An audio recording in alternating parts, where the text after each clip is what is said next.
Family and fellow soldiers, I'm the Professor, and this is the Moment of Truth.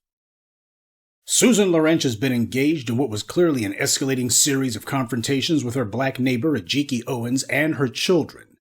Lorincz had previously screamed racial slurs at the kids. Ultimately, this pattern of unanswered threats and hostility would culminate in a murder. On June 2, 2023, Lorincz shouted at Owens' children and threw an umbrella and roller skates at them, according to the authorities. When Ms. Owens heard about what Lorincz had done to her children, she went to the woman's apartment complex, the authorities said, to confront her. And why not? The authorities had already shown that after numerous reports, they weren't going to be doing anything. Now, at this point, Lorincz was inside of her apartment when Ms. Owens knocked on her door. Lorincz got her gun and began firing bullets through the door. Ms. Owens wasn't armed. She never even attempted to open the door, never tried to kick it down, nothing. She merely knocked on the door, and this cowardly creature murdered her in cold blood. Now, why would she do that? Obviously, Lorincz was expecting that the white supremacists in Florida were going to get on code. Hey, if George Zimmerman could get away with an act of cold-blooded murder, killing a black child, why shouldn't she do it? Except it's not 2013 anymore. Lorincz said that she had repeatedly complained about the children, but she also admitted to using racial slurs towards these kids before the murder. Despite this confession, the prosecutors refused to pursue this as a hate crime. The charge brought against her was a paltry, inefficient manslaughter. The family demanded that the appropriate charge of murder be applied, but when the prosecutor was asked why he refused to bring the murder charges, he lied through his teeth and said there wasn't enough evidence to prove that Miss Lorincz was in a depraved state of mind at the time of the killing, defined as having hatred, spite, ill will, or evil intent toward the victim, and he said that he would not allow any decision to be influenced by public sentiment. Now, his very wording contradicts itself. He knew that he actually admitted what the law defined as a depraved state, having hatred, spite, ill will, or evil intent. That defined this racist hate killer to a T, and he knew it. In his pathetic attempt to try to explain away why he ignored the law, he actually wound up admitting that this Lorincz animal fit the legal definition of murder perfectly. So since he couldn't deny it, he instead boldly declared that he wasn't going to be influenced by public opinion. Well, clearly he's not influenced by the law either. Now look at what he said. He wouldn't be influenced by public sentiment. So what he's really saying is the public recognizes this is murder, but I don't want to see her brought up on murder charges, so I'm going to ignore the law and try to claim that it's standing on principle. He knew that he could get a conviction for a murder charge, but he substituted his own biases and prejudices in place of the law, and he knew that he was wrong. That's why he admitted that he was going against the public. He admitted that he didn't bring murder charges not because he didn't think that it would get a conviction, but because he personally didn't want her charged with murder. He's as guilty as she is. This is what these prosecutors do all the time. As they see it, it's their job to make sure that the law only gets enforced when it should be. Because trash like this Gladson character are the same ones who will railroad innocent black people into prison, put trumped-up charges on them, hide evidence, suborn perjury, the whole nine. And when you have innocent people sitting in prison for decades, if not a lifetime, these same prosecutors like Gladson never talk about how there wasn't enough evidence to prove that they did thus and so. And they certainly don't talk about how they won't be influenced by public opinion either. See, in those cases where they railroad black people, they brag about how the public cried out for justice. Kamala Harris loves to make up fairy tales about how allegedly black people in Oakland would seek her out whenever some family member was hurt or killed. They would say, "Where's Kamala?" Whatever. And the same goes here. When they're railroading innocent black people, clowns like this Gladson creep will say, well, a jury of their peers convicted them, so the charge must have been right. See, under those circumstances, they don't talk about how they didn't think that the stiffest charges would hold up. The only time these people ever mention public opinion is if it's something they agree with. The only time they ever talk about how they don't think charges would hold up in court is if it's something they personally disagree with. As the old saying goes, a grand jury can indict a ham sandwich. But I would add to that, a jury chosen by the prosecutor can convict a ham sandwich. The problem for the prosecutor is the same as it was for the murderers of Ahmaud Arbery. These red state legislatures spent decades making the laws as tough as possible with the intention that these draconian legal standards would only be applied to black people. These laws were never supposed to be applied to white offenders, certainly not as stringent as they've become. So when a white person is charged, especially after they harmed a black person, these prosecutors immediately begin lowballing the charges because they know that if they apply the correct charge, then these white defendants won't be getting out of prison for a long time, if ever. Now, in the case of Susan Lorincz, the jury was all white, but even so, it took them 2 hours to come to a guilty verdict. Lorincz has pathetically tried to use the "I was afraid for my life" canard, but even this all-white jury wasn't buying it. She figured being a white woman, surely they would get on code for her, but they didn't. Maybe the judge will when it comes time to sentence next month, but the jury didn't. Kim Potter and Amber Geiger found out the same lesson. Crying tears doesn't work. Making phony claims that you feared for your life, that doesn't work anymore. And I know people are going to point out that Miss Owens may not necessarily be an FBA, but do you think that this racist Lorincz cared about that? This went down in Ron DeSantis' Florida, and it happened because of the social climate of phony white grievance that he pushes and the open calls for anti-black violence that he promotes.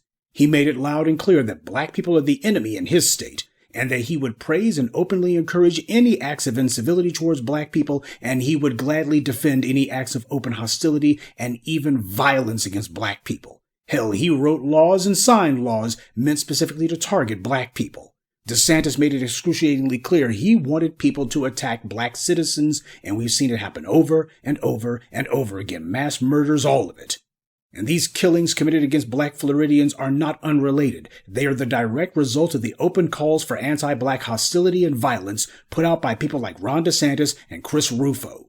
This is the goal of all of their anti-black race baiting.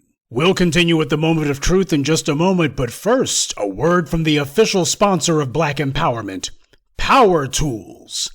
There's no telling when something's going to come up, so make sure you carry your power tools at all times. You never know when you're going to need to bring the hammer down, or when you'll have some trash that needs to be blown away, or some obstacle that requires cutting down. Don't get caught empty-handed. Keep your hammer close by. Keep that leaf blower at the ready, and always carry your steel.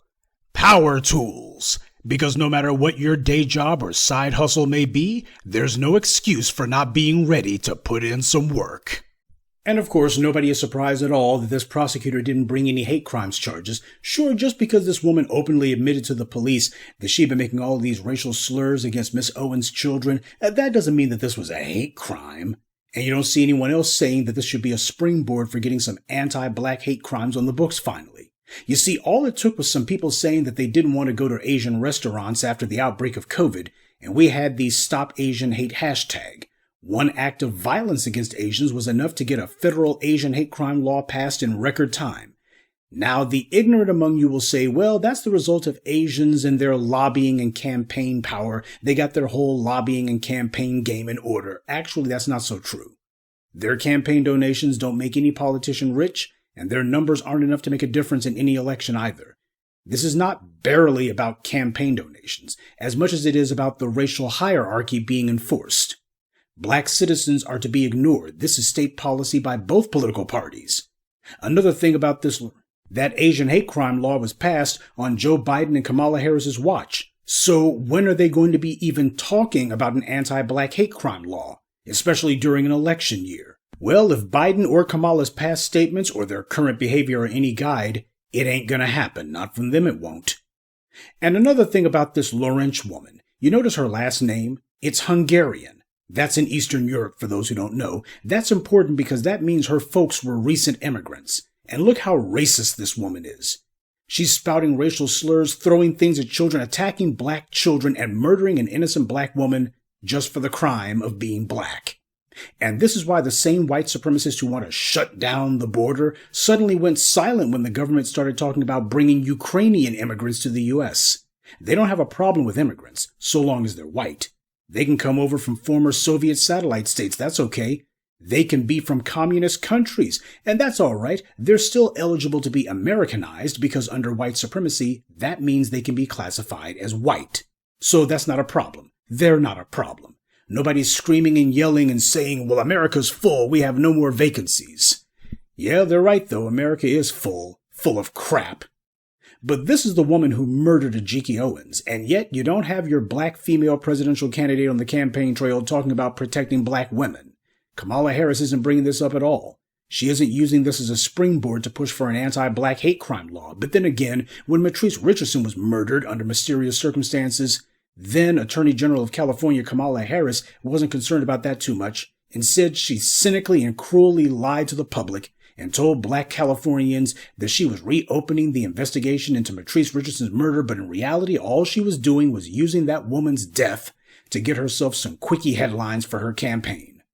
I really wish that the DNC plants, trolls, and shills would go ahead and tell me how great Kamala's been for the black community on this one. Black people being murdered in the streets, and Kamala Harris used the anniversary of the Bloody Sunday March and the Edmund Pettus Bridge to talk about Palestine. She's in front of black people, commemorating an event where black people were brutally attacked, and she just ignored black folks altogether so she could talk about people on the other side of the planet. Now, of course, as I've seen in my comments section, I'm sure there's some folks going to be saying, "Oh, where's your empathy, brother?" Right where it's supposed to be. Focusing on the people in America who are suffering the most right here where I live. Because if there's one thing we should have learned from the Ajike Owens murder, it's that a lot of these immigrants come to the U.S. and regardless of their background, coming from a communist country or what have you, when they get here, a disproportionate number of them are racist as hell towards black people to the point of murder. They can't wait to get in good with the dominant society, and they all know that the fastest way to do that is to attack black people. Show your allegiance to the racial hierarchy by attacking black people. They leave all of their religious or nationalistic baggage at the immigration office, and they do the most to get on board with a program of anti-black racism. On a side note, though, Brother Tariq said years ago that the white supremacist females go through 3 distinct phases. First is the Becky phase, when they're young and they're getting to enjoy as much interracial sex as they can, have their little naughty fun before they inevitably have to settle down and commit whole hog for their white privilege. Then there's the white supremacist female between the ages of 30 and 50. This is your Karen. We see them in their native habitat at the customer service desk at Walmart, shrieking at people for no reason and demanding to talk to a manager. And the final stage, as Brother Tariq explained, is the Susan stage. That's when they're old, wrinkled up, ain't got nothing going for them. Their husbands either died, divorced them, ran off, or what have you. He was abducted by aliens, and she's by herself now. And she's just this old wrinkled up racist, screaming at black children, throwing things at them. And she loves to occasionally talk about how she's got a gun and one of these days she's going to kill a black person because she's been waiting to do that since she was a Becky in college. So clearly this heifer's parents, they knew exactly what a piece of crap she was going to grow up to be, and they named her appropriately. The murder of Ajike Owens didn't have to happen. The authorities knew. They should have known at the very least. They had been told that there was all this mess going on. They knew that this racist puke was threatening this woman and her children. Now, had it been Miss Owens who was threatening the white woman's children, she would have been in jail a long time ago and had all kinds of charges brought against her. The prosecutor wouldn't have had a problem saying that the charges didn't fit, or that he wouldn't be influenced by public opinion. That's in Ron DeSantis' Florida. This is why I keep saying that our work of breaking the back of white supremacist law enforcement won't be complete until these corrupt prosecutors and crooked judges are also held to account by the very black community that they've been attacking. It won't matter if the prosecutor decides that he won't be influenced by the public. That will mean exactly nothing when it comes time for him to answer to them. Good day, and be one. I'd like to take a moment to mention some of our contributors. Burkett Cochrane, Lakeith Hoskins, Black to Deaf, Mark Singleton, and Suleiman Alaji. Salute to them and thank you to everyone for listening, liking, and sharing this message. Black empowerment only exists because of you.